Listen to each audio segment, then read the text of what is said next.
All right, guys, I think we're going to get started. I want to say hi to everyone. Welcome to Help Hope Live's first live Hope Talk with Josh Basile on seeking employment with a disability.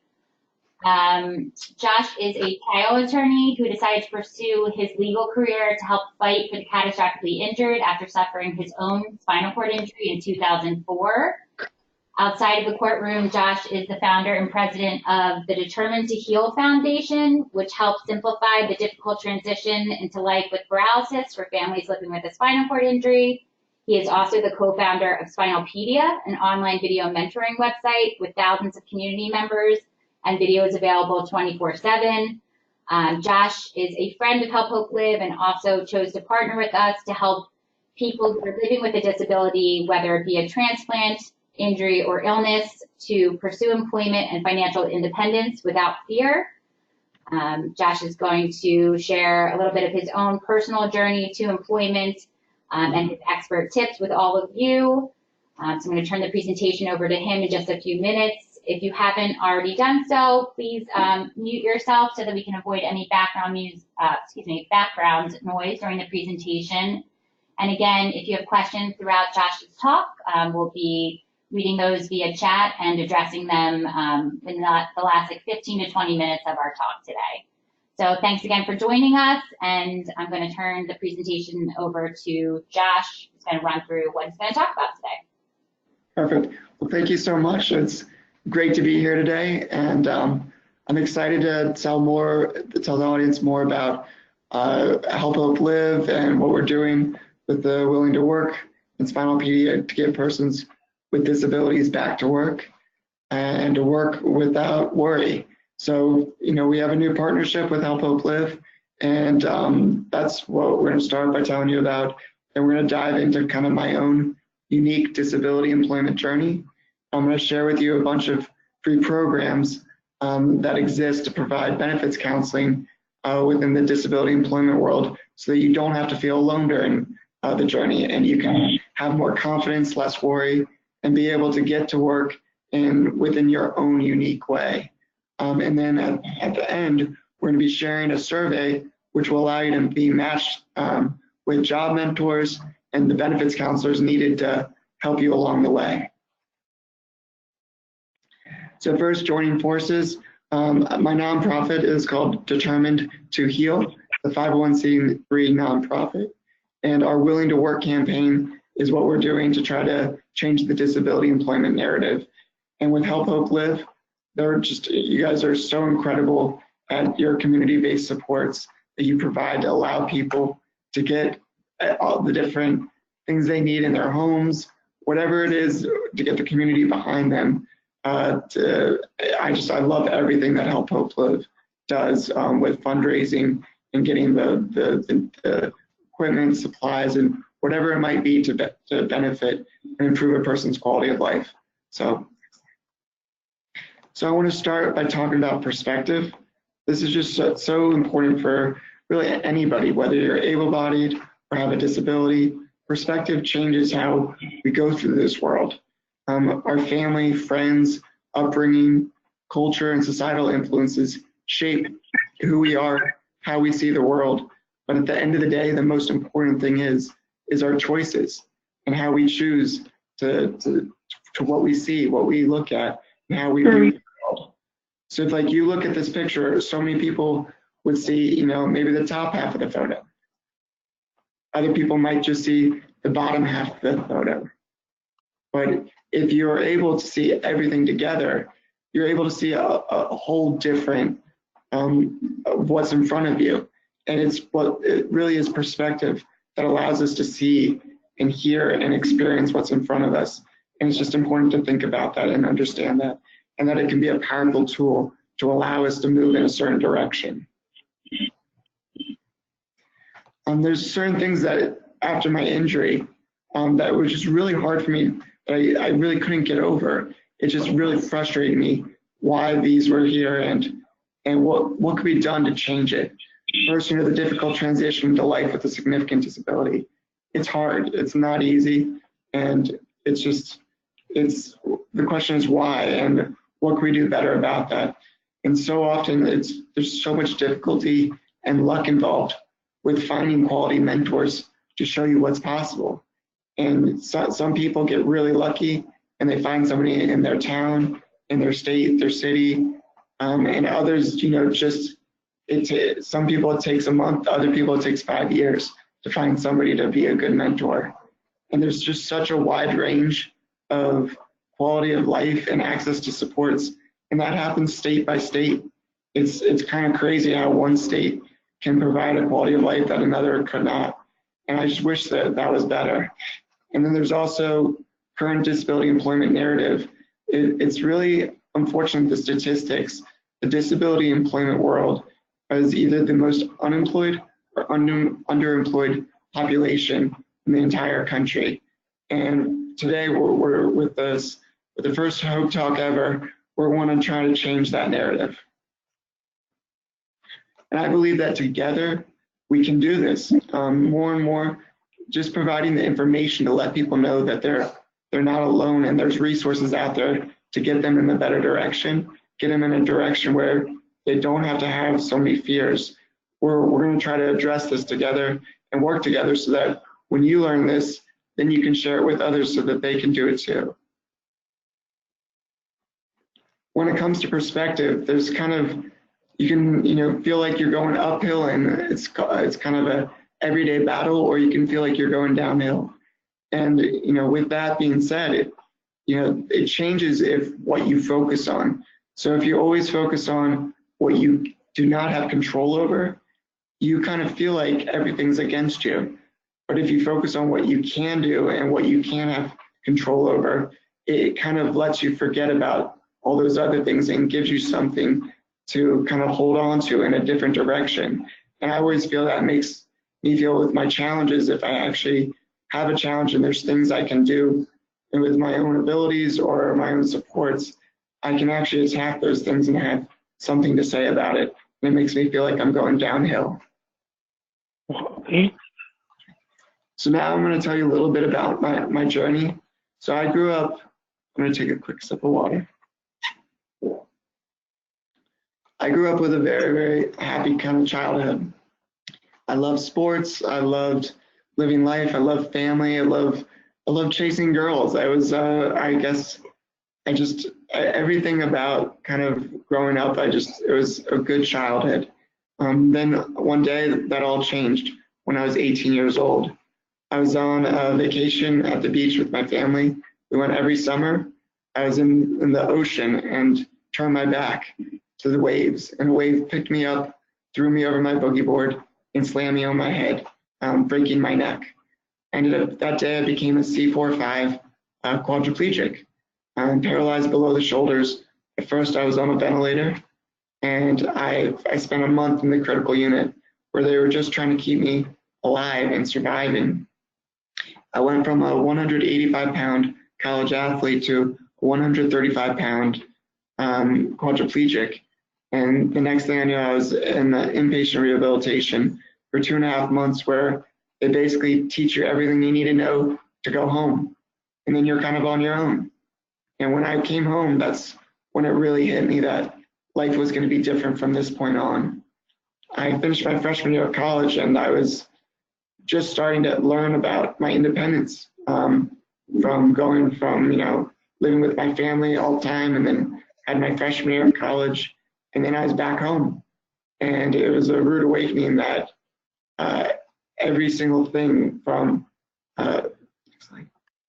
basically I was forced to hit the reset button, whether I was gonna get up in the morning, brush my teeth, feed myself, every single thing I did before, I now had to do it a new way. And it was scary. But with that being said, we all have to choose what path we're going to take. We can move backwards, we can move forward, we can move in many different directions to get to where we're going.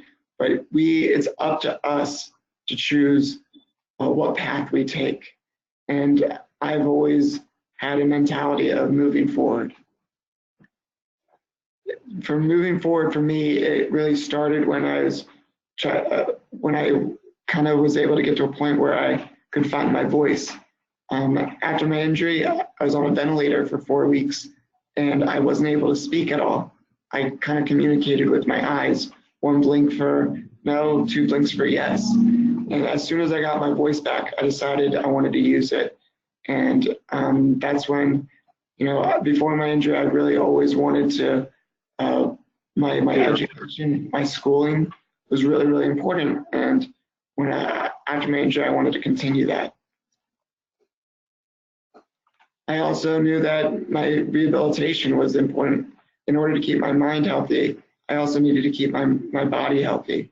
And it's just incredible to know that programs exist or that Help Hope Live exists, that provides ways to fundraise and get equipment in people's homes. It's game changing if you're able to have the ability to stay out of hospitals and be able to have everything you need to stay healthy in the community.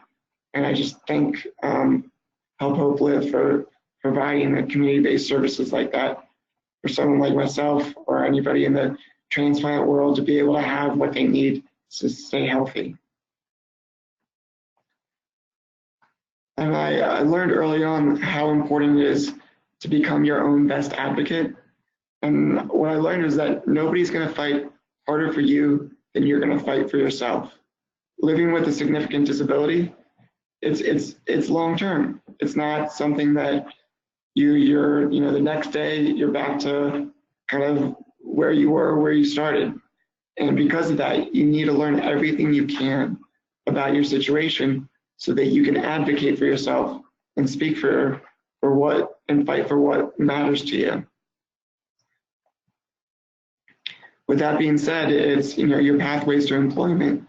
I just want you to know that it's an employment journey. It's not something that literally you're in one place and the next and you're employed. It takes a few extra steps for somebody with a disability to get back to work and to put it together to get to where you're going. But I want you to know that you're not alone in this journey.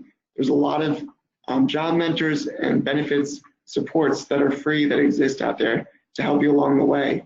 But you need to be your own best advocate as you get there and you take the path to employment. One of the first benefits programs that I learned that helped me start my employment journey was vocational rehabilitation. This is not for everybody, but for me, I just finished my freshman year of college and I was not done with my education. So I needed help to do that. And every state in the country has a vocational rehabilitation program to help persons with disabilities get to work.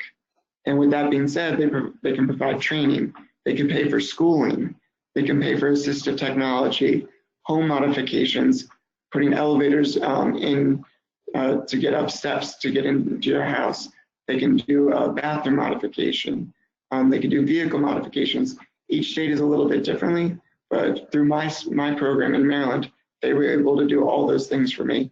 It's a great resource if it's something you need. Once you're in school, if you do need to go back to school, I really encourage you to learn about your disability support services wherever you're at. This program can provide you note takers, scanning documents, provide extra timing for tests, private rooms, and all the above. And what's very interesting, a lot of people think when they do the disability support services that it's kind of a weakness to be able to ask for help in these situations. And that's so far from the truth. Disability support services really create an even playing field for you to be able to show what you know and the knowledge that you have, and to give you the tools needed to get the best education possible.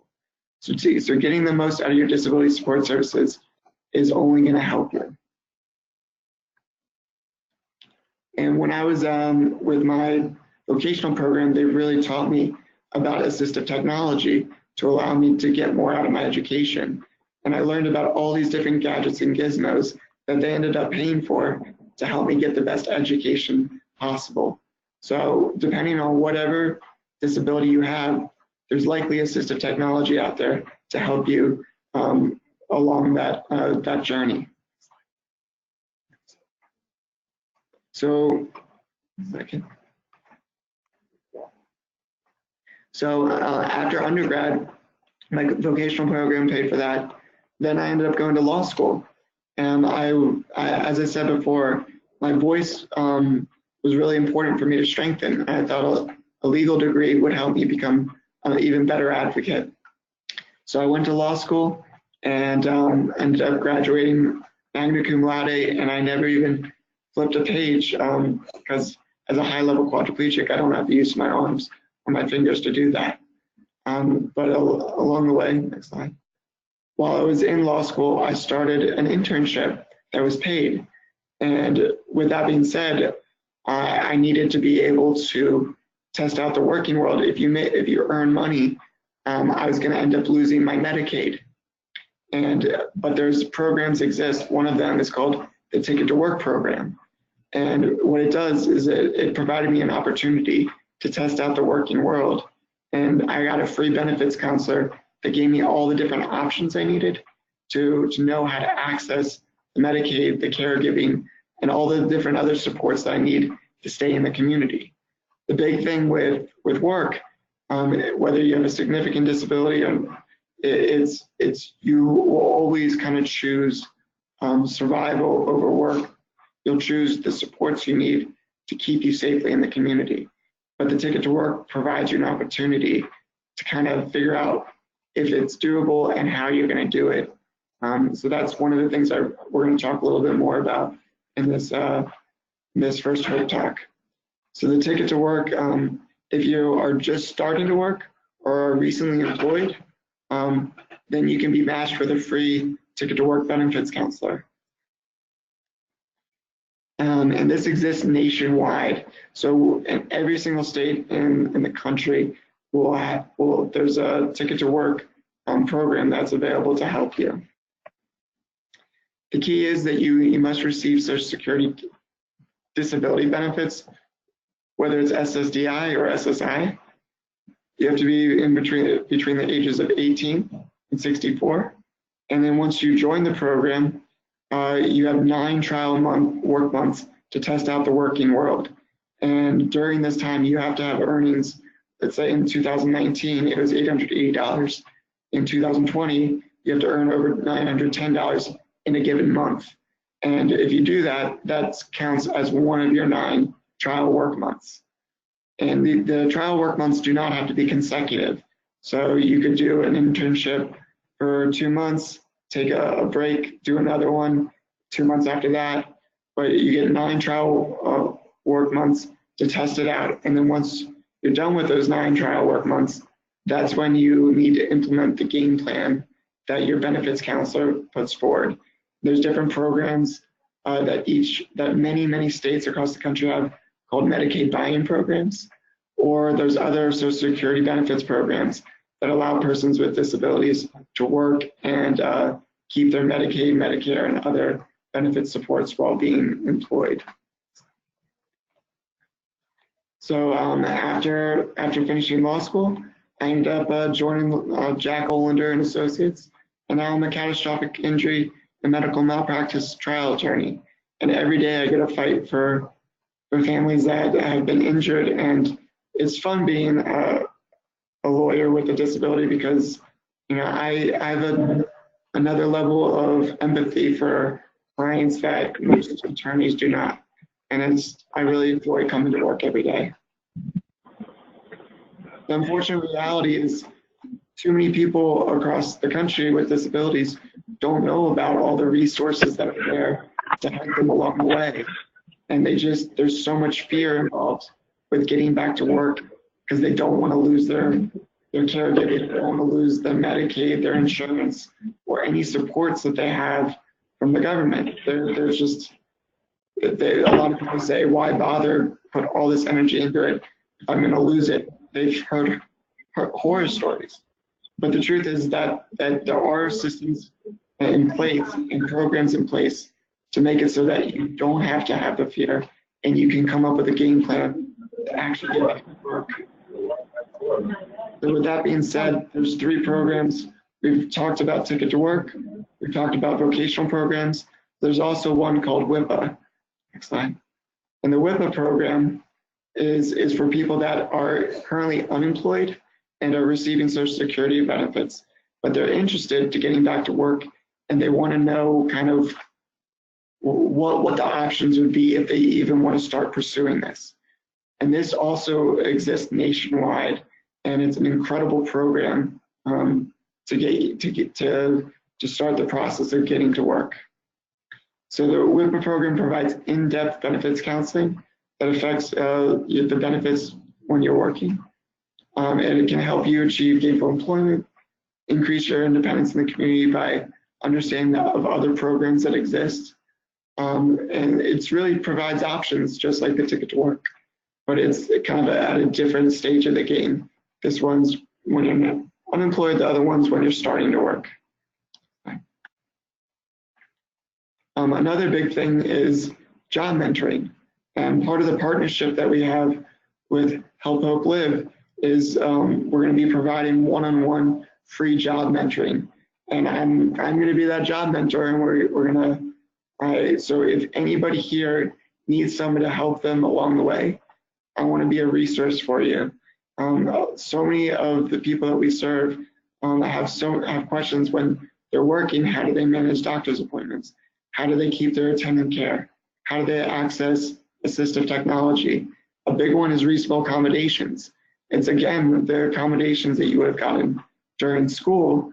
You want to bring those same accommodations into the workforce to allow you to have an even playing field, to show your employers that you can provide all the work that they need done and to get it done. So with reasonable accommodations, employers really should not look at them as a cost or something that's going to hurt the business. It actually allows you to do all the work that you need to do, and it's an investment in the business, and it's an investment in you. A lot of the people we serve have questions about pay raises, dealing with coworkers, and navigating the Medicaid buying programs within their state, and that's all different things we provide with the job mentoring. So if you're, we really want you to be able to fill out this really important survey on the Help Hope Live website. And this survey will then be able to match you with job mentors and the free benefits counseling, whether it's through the WIPA program or the Ticket to Work program. And we will be able to get that all to you after you fill out the survey.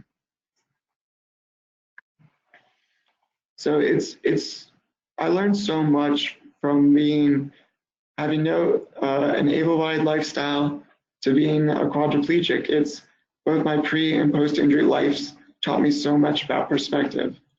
Before my injury, there were so many things that frustrated me that, and it was my perspective that allowed that frustration to exist. And then after my injury, there's still things that frustrate me. And it's kind of the perspective I have now. But if you kind of look back, like if I could be able-bodied, like if I could have the frustrations I had when I was not injured, it's just incredible that I just don't think I would have seen those as frustrations. And it's kind of the way that we see the world. We kind of create our own. After my injury, I look at paraplegics all the time that have their arms and move around, and it's kind of funny to say, but I wish I was a paraplegic. And I don't think I could ever have said that when I was able-bodied, saying I wish I could be a paraplegic. But it's all perspective of kind of what you have, what you don't, but what you really focus on. And I want to bring that to light. So, before my injury, I did things 1 million ways, and now I get to do it 1 million new ways, 1 million different ways. And that's still a thing. I'm still having fun. I'm still able to experience life in the world around me. And it's because I found a way to do it, and I'm willing to try and have a perspective to allow myself to experience those things. And one of the biggest things I want to emphasize is believing in yourself, because confidence is a superpower. If you believe in yourself, you can do just about anything you put your mind to. And it's really the only thing that's going to stop you is you. If you don't believe in yourself, you you're kind of putting yourself in a position where it's not that you're giving up, it's just that you're just not seeing that there is a way possible of moving forward. So understand that superpower. Isn't it so important? Another thing is having a willingness to try. Being able to get outside your comfort zone is so important because you'll be able to see that the outside world is not as scary as it might seem it is. Some people, get trapped in their homes because the outside world kind of looks at them differently. They don't know how to get to where they're going. But as soon as you start trying on getting outside your comfort zone, you see that there's so many things that you can do, and you start doing so much more. And I love that about having an adventurous spirit. So with the pathways to employment journey, I want you to understand that it's not a sprint. You're just not going to get there in one leap. It's a marathon. It takes time with disability to be able to get back to work, but if you put the time into it and invest in it and become your own best advocate, you can get across the finish line. And there's just so much benefits to your quality of life by having the purpose when you wake up to get to work, talking with your businesses, with your clients, with your coworkers, and being able to have the extra income to benefit your quality of life is so important, and employment is possible. So together with Help Hope Live, we're trying to change the disability employment narrative. So first, having job mentoring supports is part of that equation, then the free benefits counseling, and then the community-based supports through Help Hope Live. Those three things can create successful, sustainable employment. And together we can do this. You're not alone, and we're here to help. So once again, filling out this survey is so important to be able to get that package. So I want you to go to www.helphopelive.org/ready-to-work, and we can get you on your way to getting you to employment. And I'm excited to be of service, to be a help. Help Hope Live's excited to be helping, and let's change this narrative together. So this is my contact information. If you ever need to reach me, this is my personal email, my personal cell phone number. I want to be of assistance. I want to help, and I just want to let you know that I'm here to be a part of your journey, and you're not alone once again. So now we're going to do questions. So if anybody has any questions, let's help answer those.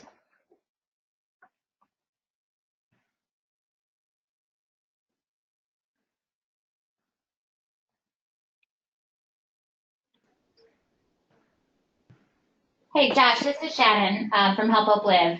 I had a question actually about what happens after someone visits our website and fills out the survey. So after somebody fills out the survey, the questions will let us know where they are within their employment journey, and based on that information, specifically knowing where the state they live in, we then can match the resources to them. Whether it's the WIPA program, the Ticket to Work program, we'll be able to get the benefits counseling they need to their door and have somebody serve them and help them along the way. We also can answer other questions that they might have, and it's just really, the survey just tells us so much about how we can help them. Awesome. And so once you determine that, is the follow-up an email, a phone call? What can people expect after they submit the survey? Yeah, they'll meet within hopefully 24 hours or 48 hours. They would definitely have an email response. And depending on their situation, the next thing could be a follow-up email or a phone call to talk through things. It just depends kind of what the person's unique situation is and how we can best help them. I was wondering, and I have a question. May I go ahead? Yeah, Judith, go ahead. Okay, so I was wondering if you could talk a little bit about dealing with coworkers, kind of to be prepared to different reactions and how to gracefully deal with that. So Yeah, your question's how to kind of deal and interact with coworkers? yeah, yeah. So yeah, so there's so many different personalities at work, so many different types of coworkers. But the best thing that a person with a worker with a disability can do is to create an atmosphere of communication where everybody, it doesn't mean that they feel comfortable, but that they know that open communication creates a better working environment. So if people are confused about something, that can provide a teaching moment where you can help teach them to understand more about your unique situation, how you can complete a task, what supports you need. You know, if coworkers are afraid to communicate with you or afraid to ask a certain question, that ends up creating a kind of a team that has a kind of a weaker link. So it's when I'm in my working environment and other people that I know with disabilities, they've always told me just open communication and letting people know about their world, about what their abilities are, where they need support, and not being able to be afraid to ask. That's really important. But then you sometimes get coworkers that might be rude or that might have less empathy, or just there's so many different personalities out there. So there's a lot of unique situations where we could talk about if somebody really offended you, being able to go to their supervisor can be one option. Or if they offended you, being able to talk with them about why that whatever they said really did not, was something that frustrated you or something that really upset you. But open communication is so important. So I guess my disability, I have lung disease, and my disability is not visible. And I, I guess I sense that if I were to be in a work environment, people aren't going to, people easily resent that I might be too tired to stay, or that, they won't understand because I look normal, and I don't want to exhaust myself to the point where you can see that I need to go. And so I'm wondering if anybody has any ideas about that, except the only thing I can think of is to remind people. But I still think that anybody who's going to resent it is going to resent it anyway. Exactly. And that's unless it's a supervisor. And I think you I nail there about you're always going to get certain people in the workforce that are going to resent it. But the bottom line is you are there to work. You are there to provide a service, a product, whatever it might be. So if whatever accommodation you need, whatever work environment you need to be the best worker you can be, that's what it's about. That's why you're there. So, I don't want to call that being selfish, but it's called doing your job. So I would want you to feel confident in the saying, while you're asking for something, there's a purpose to it. And there's purposes so that you can be the best worker you can be, given whatever abilities that you do have. So I wouldn't want you to ever feel sorry or scared to ask for anything. You need to kind of do that best advocate situation of, this is why I'm here and this is what I need to do to work. Does that answer your question?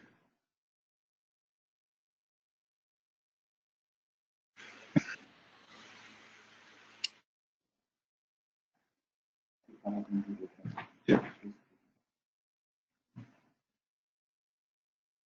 I think there's probably a mute situation.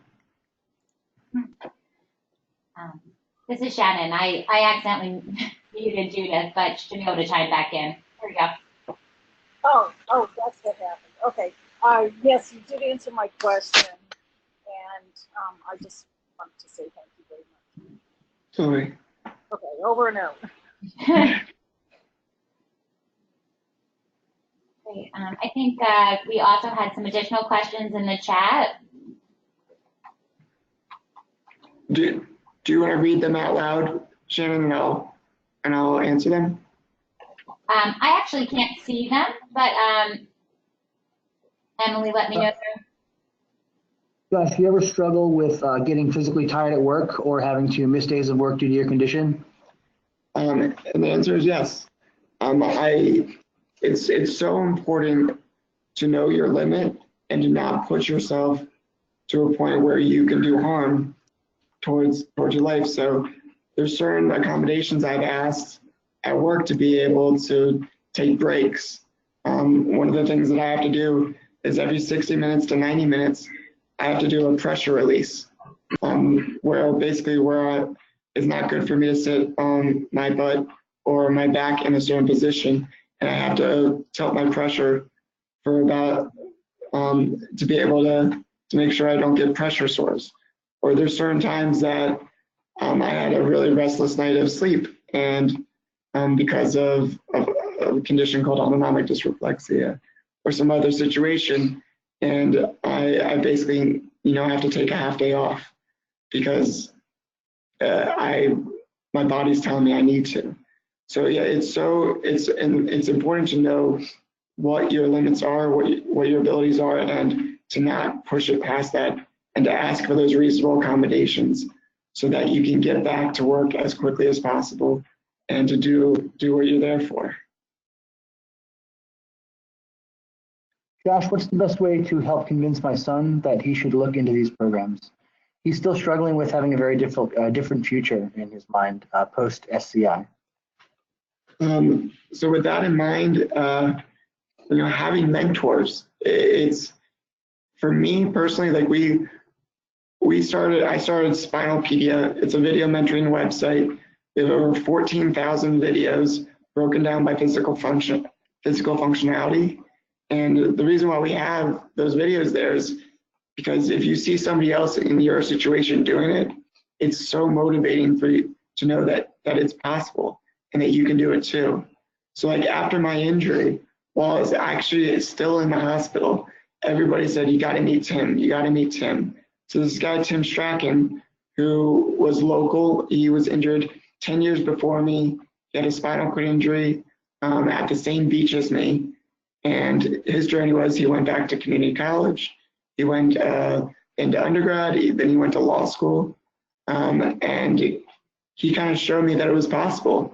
And I ended up following in his wheel tracks because it's like, if he can do it, I can do it too.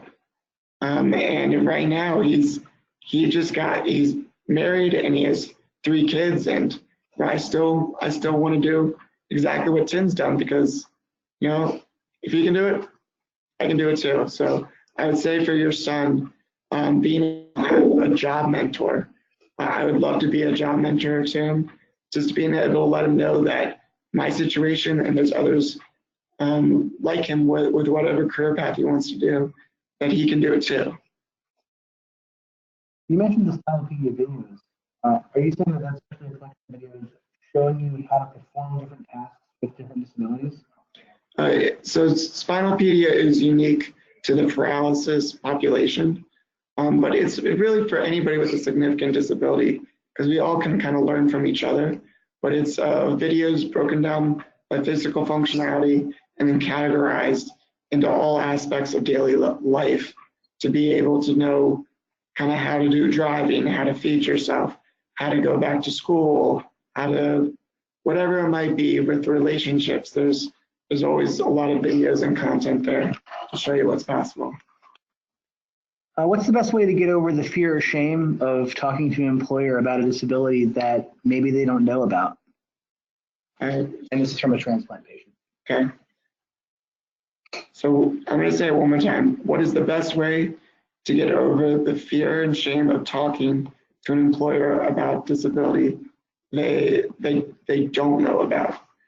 So if you have, you know, that fear and shame and the worry of being able to do a certain task and basically needing extra help to be able to do it better, I think your employer truly wants the best product from you, the best you and the best employer that you can be.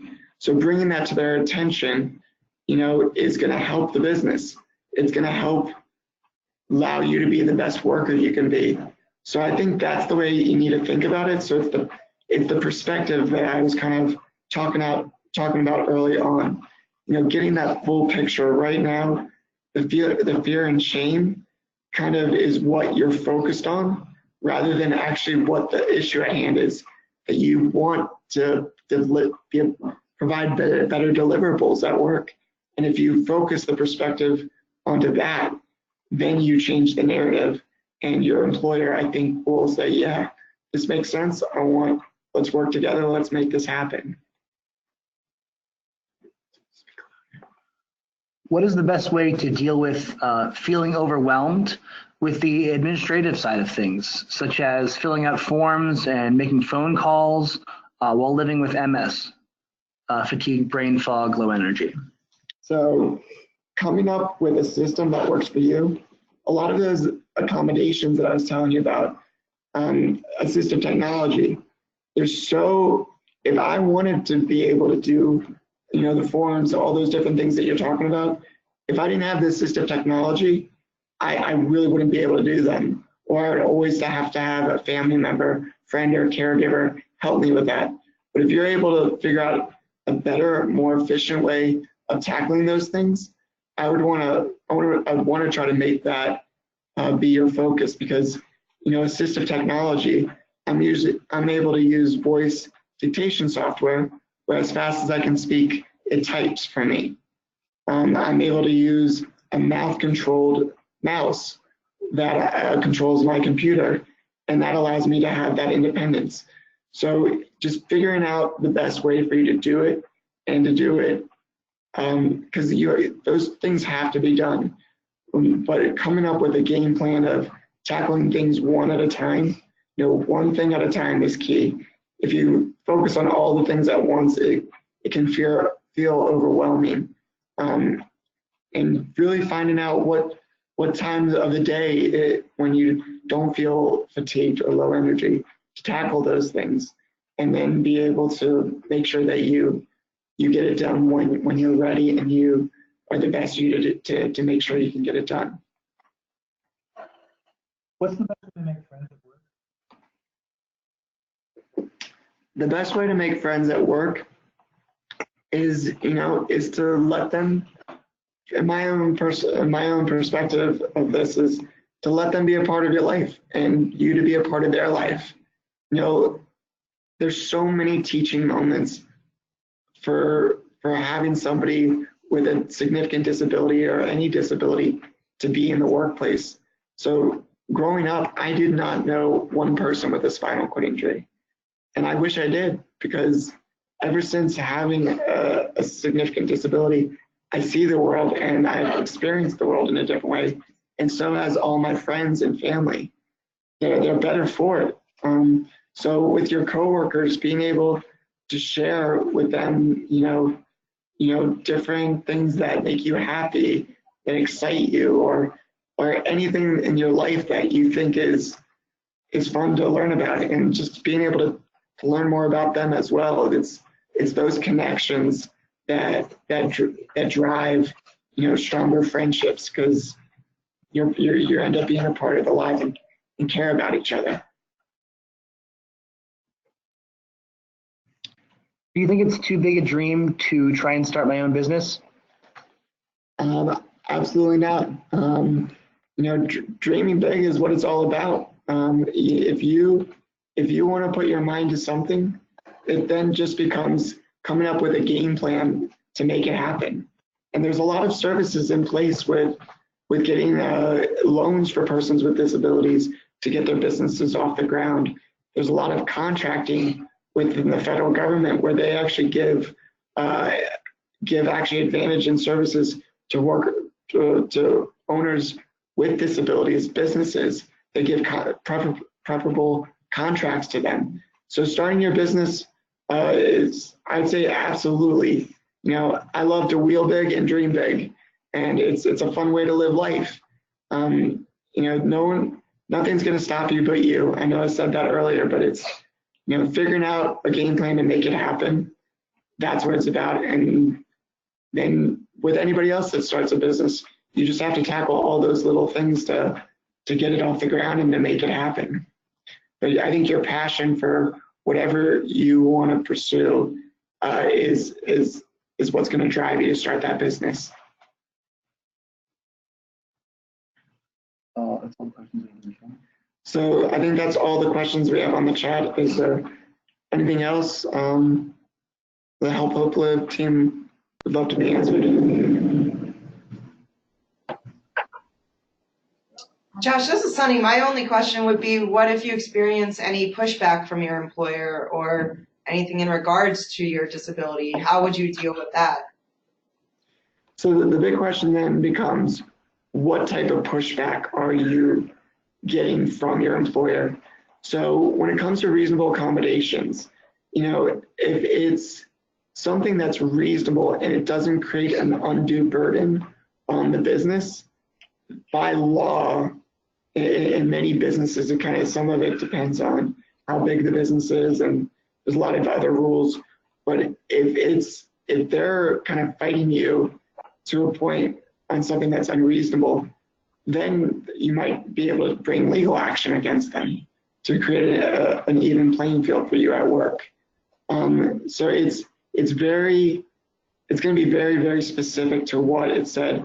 And let's say there is an accommodation that you ask for and they say no to, then you can go back and say, this is really why I need it, and explain it a little bit better about why it's going to allow you to be a better worker and provide a better work product. Because I don't think that's something that businesses would argue about. If they're going to be paying you a salary, they want to get the most bang for their buck. And letting them know that this is a smart business move, you would be hopeful that they would fix it. But given the situation, you know, as a job mentor with working with our team, Help Hope Live and Willing to Work, we can come up with a game plan for how to approach that.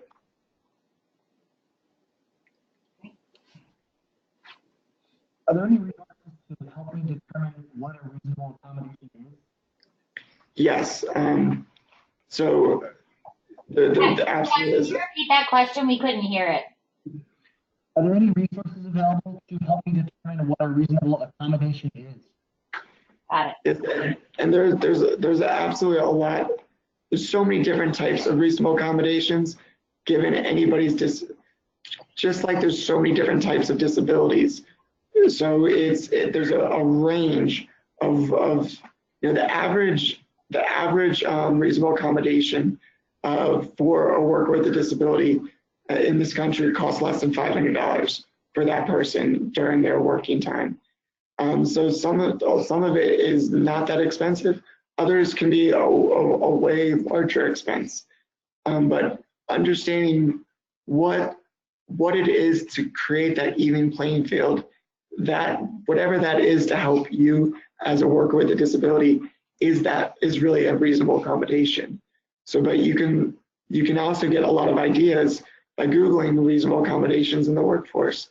There's so many different types, and kind of having the job mentor through the program we're providing, we can come up with all the different ideas to figure out to give you that working opportunity and working environment.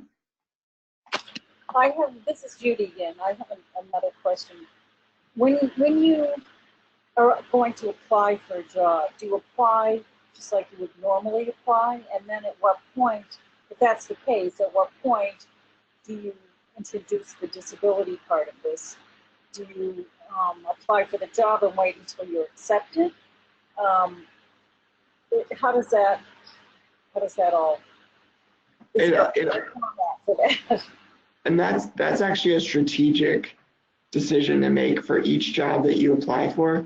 So you don't actually ever have to disclose your disability to an employer, especially during the early days of the interview process or anything of that sort. The only time that you need to actually disclose your disability is when you're asking for a reasonable accommodation. Because in order to get the reasonable accommodation, the disability is what would bring that forward. But there's some jobs that you actually apply to that you really do want to disclose your disability. So for the federal government, there's this thing called Schedule A. And think of it this way, there's a big pile of resumes that people apply for a position. If you go through the Schedule A portal, you basically put your application at the top because you have the disability. And that's one. So if you ever apply for the federal government, Schedule A is really a powerful tool to get the attention of whatever job you're trying to apply for.